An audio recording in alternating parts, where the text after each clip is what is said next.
రానున్న స్థానిక సంస్థల ఎన్నికల్లో వికారాబాద్ నియోజకవర్గంలోని 6 జెడ్పీటీసీలు 6 ఎంపీపీలను గెలిపించి జిల్లా పరిషత్ గులాబీ జెండా ఎగురవేసేలా ఐకమత్యంగా పని చేయాలని బీఆర్ఎస్ వర్కింగ్ ప్రెసిడెంట్ కేటీఆర్ సూచించారు. హైదరాబాద్లోని బీఆర్ఎస్ భవన్లో మాజీ మంత్రి Maheshwaram MLA P Sabitha Indra Reddy, BRS జిల్లా అధ్యక్షుడు మాజీ ఎమ్మెల్యే మెతుకు ఆనంద్ కలిసి నిర్వహించిన వికారాబాద్ నియోజకవర్గ కార్యకర్తల సమావేశంలో ఆయన మాట్లాడారు. త్వరలో రానున్న స్థానిక సంస్థల ఎన్నికల్లో స్పీకర్ నియోజకవర్గంలోనే 6కి 6 గెలిచిన కాంగ్రెస్ ఎంత వ్యతిరేకత ఉన్నదో తెలిసేలా చేద్దామని పిలుపునిచ్చారు. ఎన్నికలున్నప్పుడు మండలంలో 10 మంది బరాబర్ టికెట్ అడుగుతారని, కానీ బీసీ, ఎస్సీ, ఎస్టీ, మైనార్టీ తదితర సామాజిక సమీకరణలు చేసుకుని గెలిచేవారిని బరిలో దింపాలని, ఎవరు బరిలో ఉన్నా కలిసికట్టుగా పనిచేయాలన్నారు. ఓటేస్తే తప్పిదారి రైతు బంధు రామ్ రామ్ అవుతుందని చెప్పిండా? అయ్యిందా? ఇప్పుడు మళ్ళీ ఎక్కడోళ్ళు అక్కడ రైతులు మైకు పెడితే ఎట్లా తిడుతురు? అమ్మతో చెప్తున్నా కిసోటి తిట్లుంటాయని కూడా తెలియదు నాకు. అరే అరే అరే ఏం తిట్లా? నేను తాత తిడుతుండే 4.5 నిమిషాలు ఉంది ఆ వీడియో.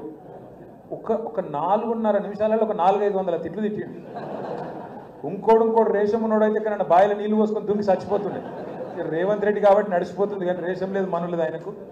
నిజంగా ఆయన చూస్తుండో లేదో రేవంత్ రెడ్డి గారు దయచేసి చూడకు, చూస్తే తట్టుకోలేవు. ప్రజలు సంవత్సరం లోపలనే గుర్తించారు. వికారాబాద్లో మీరు ఇవాళ ఏ ఊరికన్నా ఊరు, ఏ ఊరికన్నా మీ ఇష్టం. అది ప్రసాద్ సొంత ఊరు అన్నీ ఉంటుందా? కర్ణాటక. మా స్పీకర్ గారు సొంత ఊరు కంటే కర్ణాటక పోన్నాడు కావద్దులే. కానీ ఏ ఊరంటే ఆ ఊరుకోండి. ఏ ఊళ్ళకి పోయి మీరు గొట్టం పెట్టినా, ఏ ఊళ్ళో పోయి ఏ మనిషి ముంగట గొట్టం పెట్టినా ఆ తిట్టుడు, ఆ లొల్లి. నమస్తే అక్కడ పెద్దలు శ్రీమతి సబితా ఇంద్రారెడ్డి గారికి స్వాగతం, సుస్వాగతం. ఒక్క ఆడబిడ్డ కూడా లేదండి ఇప్పుడు నేను వచ్చేసిన అంటుంది అక్క. మన అక్క ఒక్కటి 1 కోటి మంది ఆడబిడ్డలు పెట్టు కాబట్టి గట్టిగా సపోర్ట్ పెట్టాలి. Thank you. అయితే సంవత్సరం కిందట నేను వచ్చిన వికారాబాద్కి వచ్చిన, మరపల్లికి వచ్చిన, ప్రచారం చేసిన, ఆనంద్ భాయ్ కోసం తిరిగిన. అప్పుడు మంచిగా ఎక్కడ పోతే అక్కడ ఉత్సాహం మాత్రం మంచిగానే కనబడ్డది. ఈరోజు ఉన్నట్టు జోష్ ఆ రోజు కూడా ఉన్నది. ఆ రోజు కూడా నేను ఆనంద్ గెలిచిపోయిన అనుకునే పోయినా. మళ్ళీ ఏమైందో ఆఖరిలో మరి పట్నం మహేందర్ రెడ్డి వెనుపోటు ఓడిచినా ఏం జరిగిందో కానీ అయిందా? అదే గసంటోళ్ళు కొంతమంది సరే మంచిగా జరిగింది. ఎందుకంటే కుండ వలితే వలిగింది కానీ కుక్క బుద్ధి తెలిసినట్టు అయింది ఇప్పుడు మనం.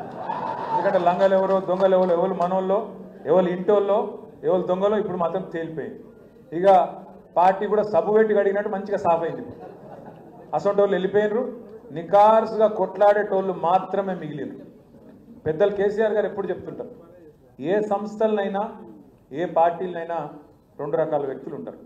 ఒకటి పోరాటవాదులు, అంటే ఫలితం ఎట్లున్నా, ఎవరు అవతల ఎంత శక్తివంతుడున్నా, మా సబితక్క లెక్క మొన్న మీరు చూసింటారు మహేశ్వరంలో కాంగ్రెస్ వాళ్ళు అవమానిస్తే ఆడబిడ్డను లేదా అవతలోడు